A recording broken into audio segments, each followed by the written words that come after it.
May 1945, Northern Germany.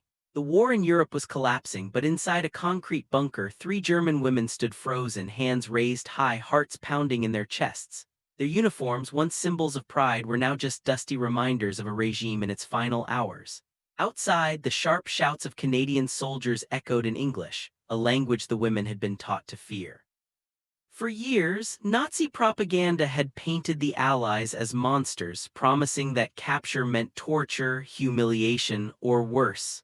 Now, with the heavy bunker door creaking open, that moment of truth had arrived.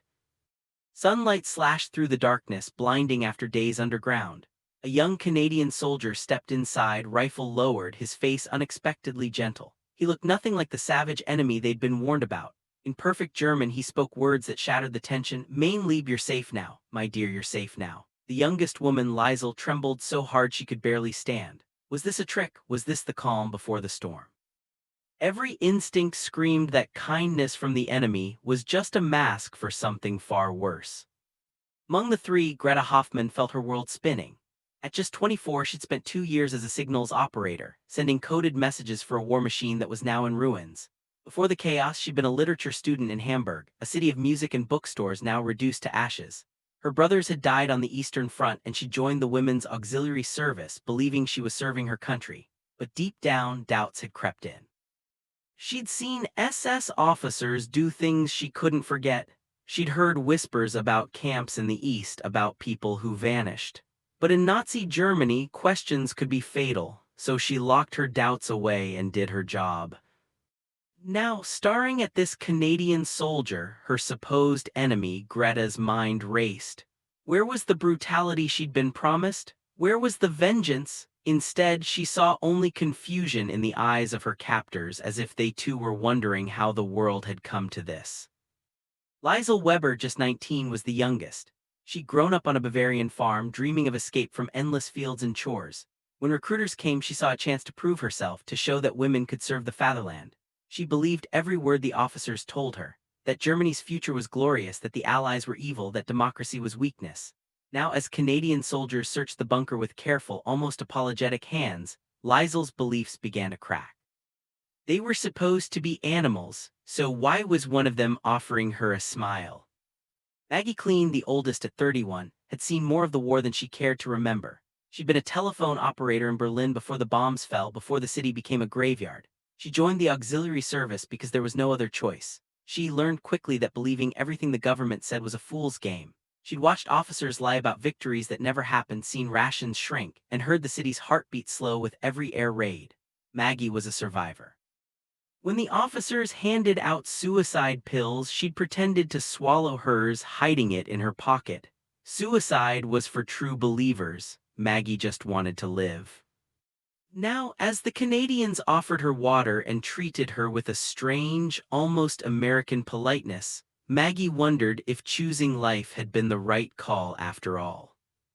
The three women stood together, surrounded by enemy soldiers who acted nothing like the monsters they'd been warned about. No rough hands, no cruel words, no violence, just a surreal, almost impossible kindness. For years, they'd been told what to expect if the Allies ever caught them. Now, in the blinding sunlight of surrender, everything they thought they knew was being rewritten. But this was only the beginning. What came next would challenge everything they believed, not just about the enemy, but about themselves, their country, and the very meaning of truth. The first hours after surrender felt like stepping into a parallel universe. Greta, Leisel, and Maggie were marched out of the bunker, blinking in the sunlight, surrounded by Canadian soldiers who spoke in calm, measured voices. The women's hearts hammered with dread. For years, they'd been told that Allied capture meant a fate worse than death. Rumors had spread like wildfire through the ranks, stories of torture, humiliation, and revenge. Some women had even chosen to end their own lives rather than risk falling into enemy hands. Now, every moment felt like borrowed time. But the reality was nothing like the horror stories. The Canadians searched the women with professional care, never rough or demeaning. When a soldier found Greta's notebook filled with radio codes, he simply glanced through it and handed it back with a nod. Another offered Leisel a piece of chocolate, a gesture so unexpected she stared at it as if it might explode. Maggie, ever the skeptic, watched every move, waiting for the cruelty she'd been promised, but it never came. Instead, the soldiers spoke in polite, almost American-sounding English, using words like please and thank you. One even apologized in broken German when he needed to check Maggie's pockets for weapons. The women were herded into a makeshift camp near Oldenburg, a muddy field surrounded by barbed wire and guard towers. Over 2,000 German prisoners filled the space, most of them men. The sight of so many defeated soldiers was a shock, but what came next was even more unbelievable. Twice a day, the guards brought out steaming pots of cabbage soup, thick slices of bread, and real margarine. Greta ate slowly, half convinced the food was poisoned, but nothing happened. Her stomach, tight with fear for days, finally began to relax. She hadn't eaten this well in years, not even as a uniformed member of the German military. Maggie finished her meal and asked for seconds. The guard smiled and filled her bowl again. No tricks, no punishments, just food. It was a small act, but it sent shockwaves through the group. In Nazi Germany, prisoners were starved and beaten. Here, the enemy was feeding them better than their own government ever had. On the second day, a British nurse arrived to examine the women. She was young, with red hair pulled back in a tight bun, and her hands were gentle as she checked for injuries. She spoke softly, her words translated by a German-speaking soldier. When she pressed on Greta's stomach, she apologized for any pain. Greta nearly broke down. No one had apologized to her for anything in years. That night, the guards handed out clean wool blankets. Leisel clutched hers to her chest and cried, whispering, "Why would they give us blankets if they plan to kill us?" The question hung in the air, unanswered. The psychological impact was immediate and profound. Everything the women had been taught about the Allies was unraveling. The propaganda that had shaped their world, stories of American and Canadian brutality, of democracy as chaos, of the West as a land of starvation, was being exposed as a lie, one small kindness at a time. Greta wrote in her diary, "Nothing makes sense anymore. Why feed us this well if they plan to kill us?" The rumors that had haunted them for years began to dissolve. The Canadians were not monsters. They were not starving. They were not weak. In fact, the abundance was impossible to ignore. The guards themselves ate the same food as the prisoners, sitting at nearby tables, laughing and talking like ordinary people. There was no separation between officer and enlisted, no special treatment for rank. It was a democracy in action, and it was nothing like the rigid, fear-driven world the women had left behind. For Leisel, the shock was almost too much to bear. She had believed so deeply in the Nazi vision, in the idea that Germany was fighting for a better world. Now every act of kindness from the enemy felt like a betrayal of everything she'd been taught. She watched the Canadian guards searching for any sign of cruelty, any confirmation that the old stories were true, but all she found was decency. Maggie, ever practical, began to wonder if survival meant more than just staying alive. Maybe it meant learning to see the world with new eyes. She watched as the other women slowly let their guard down, accepting food, blankets, and even small comforts from their captors. The fear that had ruled their lives was slowly being replaced by something else: confusion, curiosity, and the first flickers of hope. But beneath the surface, a new question was forming. If everything they'd been told about the enemy was a lie, what else had been twisted or hidden? What was the real truth about the world outside Nazi Germany? And if kindness could come from the hands of an enemy, what did that say about the cause they had served? The first days as prisoners shattered more than just propaganda. They cracked open the possibility that everything could change. And as the women prepared for the next stage of their journey, none of them could have guessed just how deep that transformation would go. The order came suddenly. All women prisoners were to be shipped across the Atlantic. Greta, Leisel, and Maggie, along with dozens of other German auxiliaries, were herded onto a massive cargo ship called the SS Beaver Bray. The name alone sounded foreign, almost American, and the reality of leaving Europe behind hit them like a wave. For years, the United States and Canada had been painted as distant, dangerous lands, places of chaos, poverty, and ruthless enemies. Now, these women were about to see the truth for themselves. The ship's hold was cramped and dark, the air thick with the smell of engine oil and salt. 47 women were packed into a single room, their bunks stacked high, metal walls echoing every sound. Above them, hundreds of German men filled the rest of the ship, all prisoners of a war that had ended for them the moment they surrendered.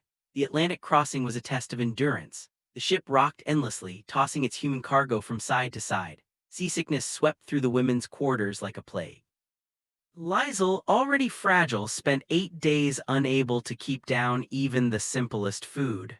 The constant motion, the noise, the uncertainty, it all felt like punishment. But then something unexpected happened. The Canadian guards, who could have ignored the suffering of their prisoners, instead showed a level of care that was almost shocking. When Leisel's seasickness became unbearable, a medic brought her dry crackers and special pills to settle her stomach. He spoke gently, using simple English words and gestures. "Rest, you'll feel better soon." Greta watched this with disbelief. Why would the enemy bother to help? Why waste medicine on those who had fought against them? Every day the guards brought generous portions of food, thick stews, bread, even small pieces of chocolate. Greta did the math in her head. Each woman was getting more calories per day than frontline German soldiers had received in the final years of the war. She wrote in her diary, "Why feed us so well if we are just prisoners? Nothing in this world makes sense anymore." The guards addressed the women as Miss, a word that felt strangely respectful, almost American in its politeness. "Miss, here's your meal. Miss, you have 30 minutes on deck for fresh air." The tone was so different from the harsh commands of German officers that it left the women speechless. The first time Greta stepped onto the deck, the cold Atlantic wind hit her face and she saw a sight that would haunt her for years. Canadian sailors sat with German prisoners, sharing cigarettes and laughing at jokes. The lines between enemy and captor seemed to blur in the open air. It was a scene she could never have imagined back in Germany, where fear and suspicion ruled every interaction. As the days dragged on, the women began to notice other small details that shattered their old beliefs. The ship's crew treated them with a level of humanity that was impossible to ignore. There were no threats, no violence, no attempts to humiliate. Instead, there was a strange sense of order and even decency. The guards enforced the rules, but always with a sense of fairness. When a woman complained about the cold, she was given an extra blanket. When another fell ill, she was taken to the ship's small infirmary and treated with real medicine. On the 12th day, a shout went up from the deck. "Land!" Greta rushed to a porthole and pressed her face against the glass. Through the morning mist, the Canadian coastline appeared lush green and untouched by war. There were no bomb craters, no burned-out buildings, no rubble. Instead, she saw rolling hills, busy docks, and cranes lifting cargo from other ships. Even from a distance, the abundance was obvious. Buildings stood whole, their windows gleaming in the sunlight. Cars moved along smooth roads. Civilian ships came and went, their business uninterrupted by conflict. For the first time, the women saw what a world without war looked like. The contrast was overwhelming. In Germany, cities were piles of rubble, food was scarce, and hope was a memory. Here in North America, life seemed to go on as if the war had never happened. Greta's mind raced with questions. How could this be? Weren't the Allies supposed to be starving, desperate, on the brink of collapse? That's what the propaganda had always said. But the evidence was right in front of her eyes. The train ride from Halifax into the heart of Canada was another shock. Greta sat by the window, watching a landscape that seemed impossibly rich. She counted factories that were whole and working, grain silos that were full, farms with healthy cows and endless fields of wheat. Civilian cars zipped along the roads, something she hadn't seen in Germany for years. The abundance was everywhere, impossible to deny. Beside her, Maggie stared out the window in silence. Finally, she spoke, her voice barely above a whisper. "We were told they were starving. We were told democracy made them weak and poor. But look at this, Greta. Where is the starvation? Where is the weakness?" Greta had no answer. Everything she saw contradicted the world she thought she knew. As the train rolled west, the women realized they were entering a new reality, one where the enemy was not a monster but a neighbor. One where democracy didn't mean chaos but order and prosperity. The journey across the ocean was more than a physical crossing. It was the beginning of a transformation that would change their lives forever. But as the train neared its final destination, a new question began to form in their minds. If everything they'd been told about the enemy was a lie, what else had been hidden from them? And what would they find waiting for them in the heart of North America? When the train finally screeched to a halt in the heart of the Canadian prairies, Greta, Leisel, and Maggie stepped onto the platform and into a world that felt more like a dream than a prison. The air was crisp and clean, carrying the scent of grass and earth, so different from the smoke and ash that clung to every corner of war-torn Germany. All around them, golden wheat fields stretched to the horizon, and the sky seemed impossibly wide. A canvas of blue that made the women feel both small and strangely hopeful. Trucks waited to take them to their new home, Camp 133, a sprawling compound set on 600 acres of open land. The numbers alone were staggering, over 12,000 German prisoners, most of them men, but the women's section was separate, surrounded by its own fence and watched over by guards who looked more bored than menacing. As the truck rumbled past rows of neat, dark green barracks, Greta counted the buildings. 30 in all, each one long and simple, with slanted roofs and small windows that let in the prairie light. At the entrance to Barracks Number 7, a woman in a crisp Canadian military uniform waited for them. Her name was Sergeant Margaret O'Connor, and she spoke flawless German, her voice calm and steady. "Welcome to Camp 133, she said, her eyes sharp and kind at the same time. "You will call me Sergeant O'Connor. Follow me inside." The women exchanged nervous glances. In Germany, a guard's kindness was often a trap. Here, it felt genuine, but trust was a luxury none of them could afford, at least not yet. Inside, the barracks were shockingly clean and orderly. 20 metal beds lined the walls, each with a thin mattress, a pillow, and 2 folded blankets. A black wood stove sat in the center, promising warmth against the prairie cold. At the far end, a door led to a washroom with sinks, toilets, and unbelievably hot showers. Greta turned the handle and watched steam rise from the faucet. Hot water in a prison camp. Her hands shook as she realized how much she had forgotten what normal life could feel like. Sergeant O'Connor explained the rules. Wake up at 7:00, breakfast at 7:30, work assignments available but strictly voluntary. No one would be forced to labor, showers 3 times a week. Mail allowed, visitors from local churches on Sundays. The rules were simple, fair, and most shocking of all, free from threats or punishments. The women listened in stunned silence, waiting for the catch that never came. That evening, the first meal arrived.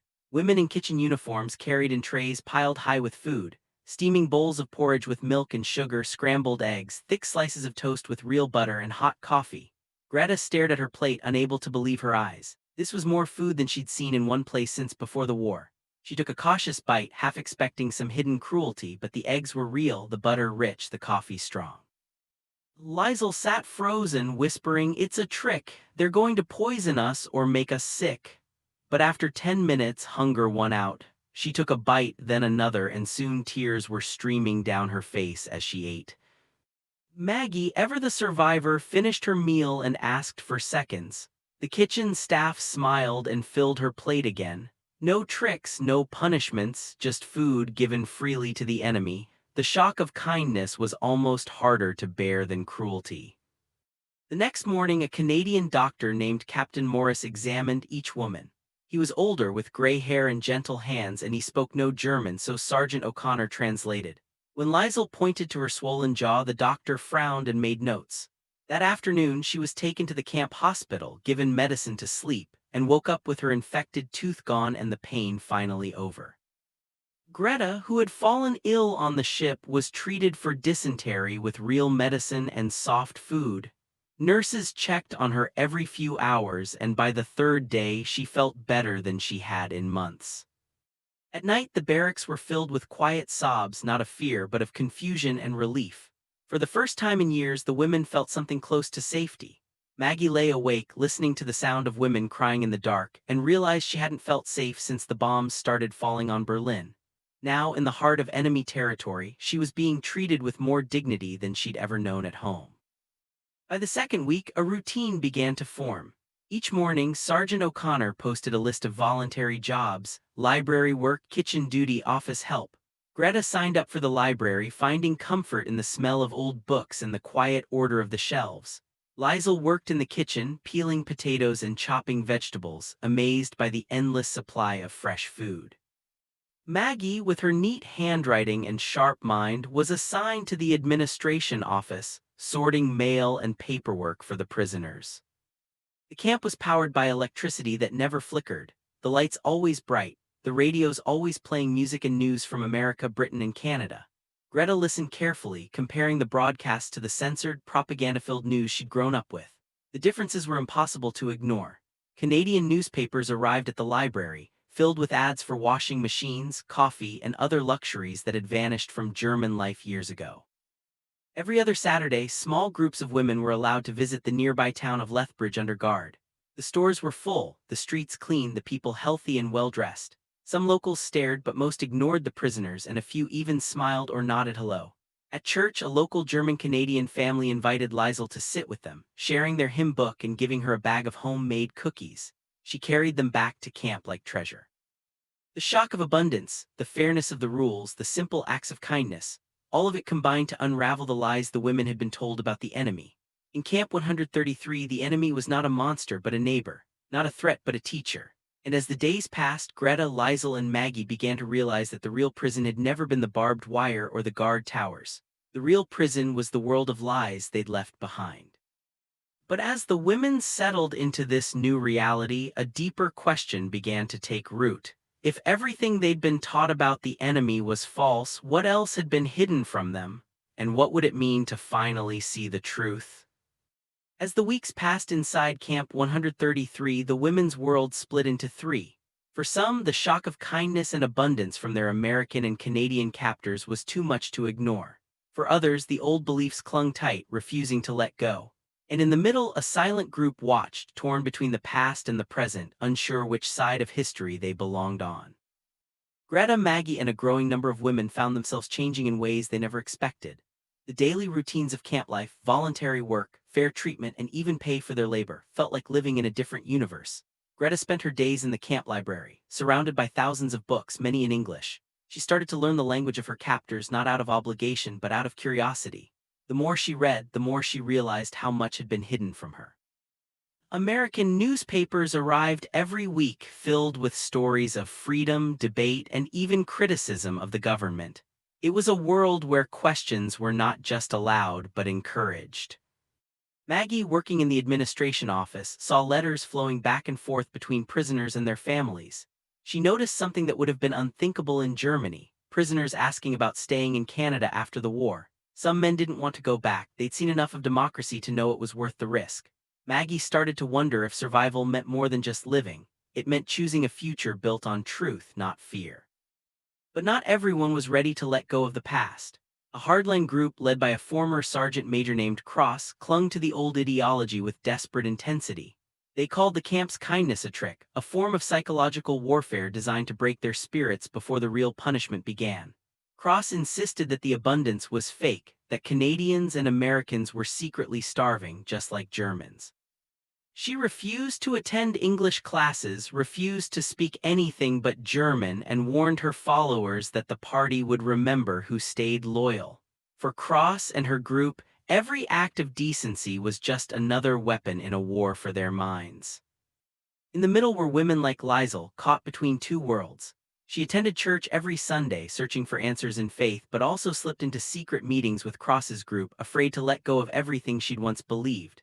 If she admitted she'd been wrong about the war, it meant her brothers had died for nothing. That thought was almost too painful to bear. She lost weight, couldn't sleep, and sometimes cried herself to exhaustion. The camp's abundance and fairness felt like a betrayal of everything she'd been taught. Tension simmered just below the surface. One night in February, the divide exploded into open conflict. In Barrack 7, Cross confronted Greta in front of the others. "You have all become traitors," she spat. "They feed you and you forget your fatherland." Greta didn't back down. "Our fatherland starved us and lied to us. These enemies treat us better than our own government ever did." The room fell silent, the air thick with anger and fear. Cross pointed a shaking finger. "You'll regret this when we return. The party will know who remained loyal." Greta just shook her head. "The party is ashes, Cross, just like the cities it destroyed." The psychological battle was relentless. For every woman who embraced the new reality, another clung to the old, convinced that kindness was just another form of control. Rumors swirled, was this all a trick? Was democracy really this different, or was it just another mask? Some whispered that the Americans and Canadians were only pretending, that the real punishment would come later. Others began to see the cracks in the old stories, the lies that had shaped their lives. The camp's leadership noticed the growing divide. Sergeant O'Connor started weekly discussion groups, open to anyone who wanted to learn about democracy, women's rights, and the history of North America. At first, only a handful attended. But as the months passed, more and more women showed up, hungry for answers. They asked questions about voting, about freedom of speech, about how American and Canadian women had won the right to work and own property. The answers were simple but revolutionary. In a democracy, power came from the people, not from fear. The transformation was slow but unstoppable. Greta wrote home telling her mother that everything they'd been taught about the West was a lie. Leisel, after months of doubt, finally chose a side. She wrote to her sister, "I have been living in a democracy for almost a year. They are not weak. They are strong because their people choose to be strong, not because they are forced." Maggie, always practical, urged her husband to escape to the western zones if he could. "There is food here, freedom here, real freedom, not just the word but the meaning." But for every woman who changed, another resisted, growing more isolated and bitter as the evidence piled up. The psychological toll was heavy. Some wounds, it turned out, were too deep for even the best treatment to heal. Some people needed their anger and their old beliefs because letting go meant admitting their whole lives had been built on lies. The Great Divide inside Camp 133 was more than just a clash of opinions. It was a battle for the future, one fought not with guns or bombs but with ideas, questions, and the courage to see the world as it really was. And as the months passed, it became clear that the real victory would not be won on the battlefield, but in the hearts and minds of those who dared to change. December 25, 1945. The war had been over for months, but for the women of Camp 133, the wounds of the past still ached. Letters from home painted a picture of a Germany in ruins, families starving, cities reduced to rubble, hope in short supply. The guilt weighed heavy. Here they were, thousands of miles from home, living in comfort while their loved ones suffered. For many, Christmas was expected to be a day of sorrow, a painful reminder of everything they'd lost. But that morning, something extraordinary happened. Greta woke to the scent of fresh pine, a smell she hadn't experienced since before the war. She followed it to the recreation hall where Canadian soldiers were setting up a Christmas tree 8 feet tall, full and green, decorated with sparkling ornaments. The sight was almost too much to process. In Germany, people were burning furniture to stay warm. Here, the enemy brought in a tree just for beauty. Breakfast was another shock. Each woman received a whole orange, bright and fragrant, the kind of fruit that had vanished from German markets years ago. Leisel held hers in both hands, staring at it as if it were a miracle. She peeled it slowly, the citrus scent filling the air, and when she tasted the sweet juice, tears welled up in her eyes. For a moment, the war felt far away. At 2:00 p.m., Sergeant O'Connor gathered all 183 women in the recreation hall for a special program. The room was transformed, tables covered in white cloths, the Christmas tree glowing in the corner, Canadian women from the Women's Army Corps standing by with wrapped gifts. O'Connor explained in perfect German that the local German-Canadian community had donated presents for every prisoner. Greta unwrapped a hand-knit blue scarf and a bar of lavender soap. Leisel received mittens and hand lotion. Maggie got a scarf and a packet of writing paper. Each gift was personal, thoughtful, and made by someone who had never met them. Then came the meal. The smell hit first: roast turkey, mashed potatoes with rivers of gravy, sweet carrots, dinner rolls with real butter, cranberry sauce, and for dessert, apple pie with thick cream. The portions were generous, the servers encouraging seconds. It was a feast beyond anything the women had seen since before the war. Leisel sat at her table, staring at her plate piled high with food, thinking of her family back home eating potato peels and grass. The contrast was unbearable. She began to sob, the kind of deep, shaking cries that come from a place of pure heartbreak. Greta reached out, asking what was wrong, but Leisel could barely speak. "My sister wrote that they eat potato peels and grass, and I am eating turkey, because our enemies are kinder than our own people ever were." The words spread through the room, and soon other women were crying too. The tears were not just for their families, but for the lies they had believed, for the years stolen by hate and propaganda. The camp chaplain, Captain Schmidt, moved quietly among the women, offering comfort. He listened to Greta's story about her brothers who died for the fatherland, then said something that cut through all her defenses. "They died for men who lied to you, but you are alive. Honor them by living truthfully now." For Greta, it was the final crack in the wall of lies she'd built around her heart. As the meal ended, Sergeant O'Connor sat at the piano and played Christmas carols. The women sang along in German, their voices blending with those of the Canadian Guards. There was no fear, no suspicion, just a room full of people, once enemies, now sharing a moment of peace. Maggie watched, realizing that everything she'd been told about democracy was wrong. These people were not weak. They were strong enough to show kindness to those who had fought against them. Strong enough to treat prisoners with dignity, even when it would have been easier to turn away. That night, Leisel wrote in her diary, "Today I learned that kindness from enemies reveals more than hatred from friends. We were told Canadians were savages. They served us Christmas dinner and asked for nothing in return. I do not know who I am anymore, but I know who I am not. I am not the person who believed the lies. The Christmas revelation was a turning point. For many women, it was the moment they finally let go of the old beliefs.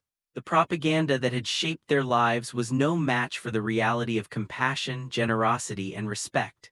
The enemy had become a teacher, and the lesson was simple but profound. Kindness is the most powerful force in the world. But not everyone was ready to accept this new truth. Some clung to their anger, insisting it was all a trick. Others, like Greta, Maggie, and Leisel, began to imagine a different future, one built not on fear but on understanding. The meal that changed everything was more than just a feast. It was a promise that even in the darkest times, humanity could still shine through. And as the women of Camp 133 drifted off to sleep that night, the question lingered in their minds. If kindness could break the chains of hate, what else might be possible in this new world? By the fall of 1946, the women of Camp 133 received the news they'd been waiting for. They were finally going home. But home was a word that now felt foreign, almost hollow. Greta, Leisel, Maggie, and the others packed their few belongings: English books, letters from Canadian friends, small gifts, and memories of a world that had turned their beliefs upside down. As they boarded the trains and ships that would carry them back across the Atlantic, a strange mix of hope and dread filled the air. What would they find waiting for them in the ruins of Germany? The journey back was nothing like the one that had brought them to North America. There was no fear of the unknown, no terror of the enemy. Instead, there was a quiet determination to face whatever came next. The ship that carried them across the ocean was crowded, but the women were different now, fluent in English, confident in their new skills, and carrying a sense of dignity that no one could take away. When the ship finally docked at Bremerhaven, the reality of post-war Germany hit them like a punch to the gut. The port city was a skeleton of its former self, 90% destroyed by Allied bombing, mountains of rubble stretching as far as the eye could see. The air was thick with the smell of sewage, smoke, and desperation. People in rags picked through debris, searching for anything that could be salvaged. Children with hollow faces begged for food, and amputees limped through the ruins, reminders of a war that had left no one untouched. Greta stood on the dock, clutching her books and certificates, and whispered, "In Canada, we were prisoners who lived better than free Germans live now." She took off her warm winter coat and handed it to a woman with 3 children who had nothing. Everything that had seemed ordinary in Camp 133, hot showers, clean beds, enough food, was now a luxury beyond imagination. Leisel asked a British soldier for directions to Bavaria. The answer was grim: the railroads were damaged and it could take weeks to get home. She realized then that Germany hadn't just lost a war, it had lost everything. The country she returned to was not the one she had left. Her father had died in a Soviet prison camp. Her mother and sister survived on a tiny farm, growing just enough to eat. The village was half destroyed, most of the men dead or missing. Leisel shared the dried fruit and chocolate she'd saved from Canada, treasures that brought tears to her family's eyes. Maggie made her way to West Berlin, where she found a room in a crowded apartment and a job with the American occupation forces. The pay was better, the rations more generous, and for the first time she felt like she had a future. She began sending letters to Hans, her husband, trapped in the Soviet zone, hoping that one day they would be reunited.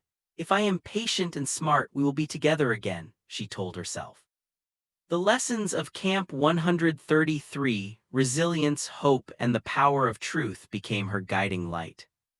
The shock of returning home was not just about the physical destruction. It was about the realization that everything they had believed, everything they had been taught, was a lie. The enemy had shown them more humanity than their own leaders ever had. The democracy they had been told to fear was the very thing that gave them a second chance at life.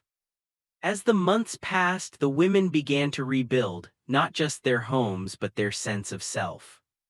Greta found work as a translator for the British occupation forces, her English skills opening doors that would have been closed before. She wrote to Sergeant O'Connor in Canada, thanking her for the gift of truth.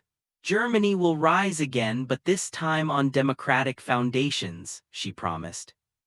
Leisel became a teacher, sharing her story with the next generation. Our enemies treated us with more dignity than our own government did, she told her students.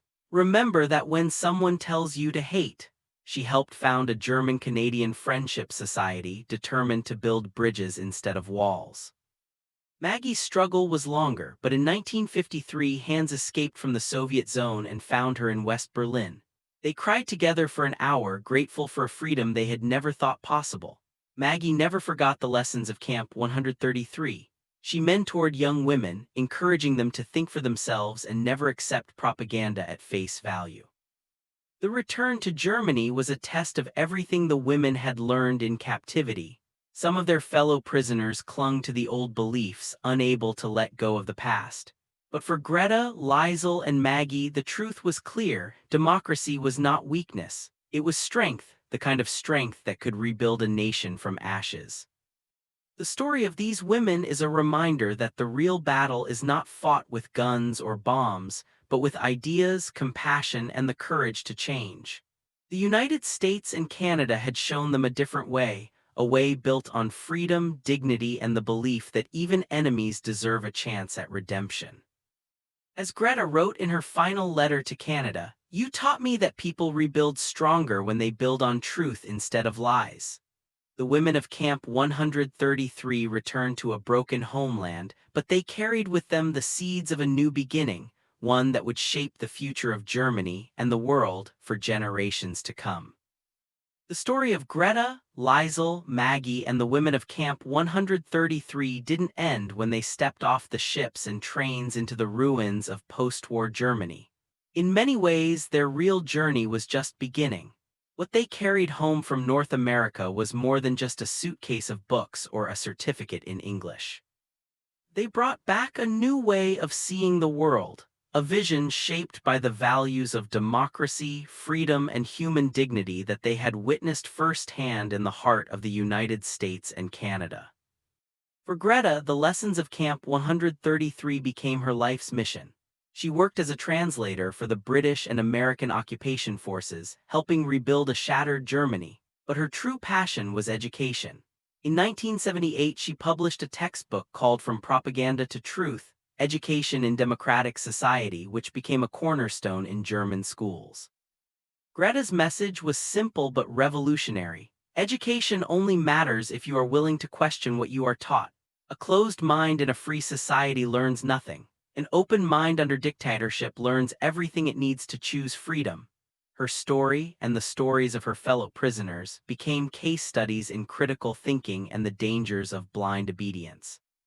Leisel's legacy was just as profound. She returned to her Bavarian village, determined to help rebuild not just homes but hearts and minds. She became a teacher, sharing her experiences with students who had grown up in the shadow of war. "Our enemies treated us with more dignity than our own government did," she would say. "Remember that when someone tells you to hate." Leisel helped found a German-Canadian friendship society, organizing cultural exchanges and pen pal programs that connected young people across the Atlantic. Her son would later serve in the German parliament, crediting his mother's stories for his commitment to democracy and the transatlantic alliance. Maggie's journey was one of quiet strength. She worked for the U.S. occupation forces, saving every penny and writing letters to Hans, her husband, trapped behind the Iron Curtain. When he finally escaped to West Berlin, they built a new life together, mentoring young women and supporting the growth of democracy in Germany. Maggie never forgot the lessons of Camp 133.